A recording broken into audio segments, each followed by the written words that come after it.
Hey, what's up guys, iAligator here, and today I'll be showing you what is new in iOS 6, which was announced today at WWDC 2012, and it was released to developers. If you're a developer, you can get your hands on it today, and if not, you're going to have to wait till it is released to the public.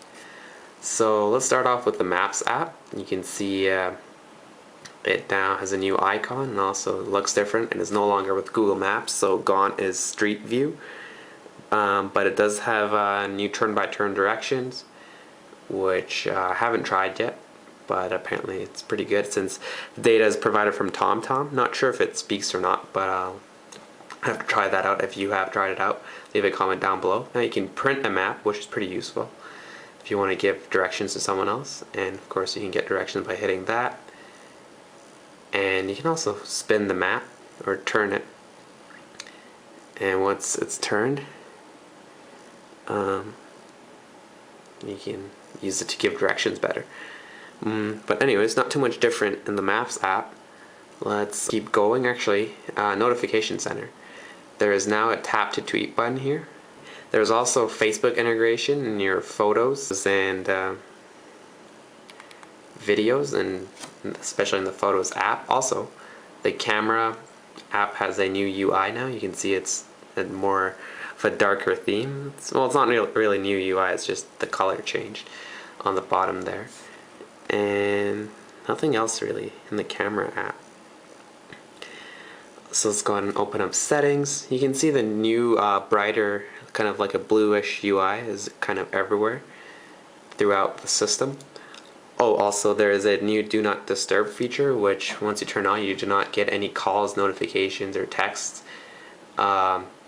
I mean, you get them, but you don't get any notifications for it. And you can also set it up here. You can have a schedule for Do Not Disturb. So let's say for when you sleep, you can also have calls from favorites be allowed, and also repeated calls, you can have those be allowed. So if someone calls you twice within 3 minutes, the second time they call you, your phone does actually ring in case of emergencies. Alright, so nothing too much different in the settings app, just stuff are organized different now. There's also, as you can see, Facebook integration, and also just a privacy, which is not really new, but the settings are just arranged differently now. Alright, so let's go ahead and exit that, and let's actually open up the phone app. There are a few new things in that, and I'll show you in a second. So here you can see there's a new dial pad now along with the new UI. It's the bluish UI is actually everywhere. And also, once you receive a phone call in iOS 6, I'll actually display that in a second. So you can see, once you receive a new phone call, you can actually swipe up and you can either reply with message, or you can have it remind you later of the call. Let's go and hang up. Oh, there's also a new app called Passbook, which, as you can see, keeps all the stuff you'd have in your wallet in here, such as boarding passes, tickets, store cards, and coupons. Not really sure how it works, as the app doesn't really do anything right now. Maybe it'll work once iOS 6 is actually released. Also, kind of a different UI in the Weather app. You can see it looks kind of different. Haven't checked stocks, assuming that looks kind of has the new feel too. Nope, it doesn't.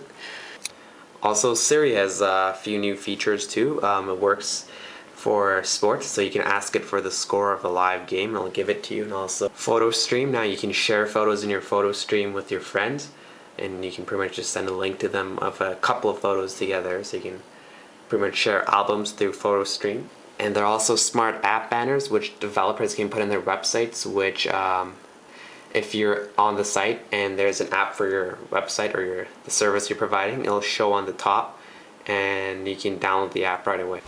Also in Mail, there's a VIP now, so it shows messages from people you want to read messages from. So if you get a lot of emails like I do, you can put the people who you don't want to miss emails from in that VIP, and it'll show in your VIP folder. Also, FaceTime now works over 3G, instead of Wi-Fi only. And also Safari has a new feature which syncs with your other devices such as your Mac, your iPad, so your bookmarks and history between all devices sync now. That's all I've found so far. I'm pretty sure that is it for now. Thanks for watching, and if I missed anything, leave in the comments below, and follow me on Twitter and Facebook, and I will see you guys in my next video. Bye bye.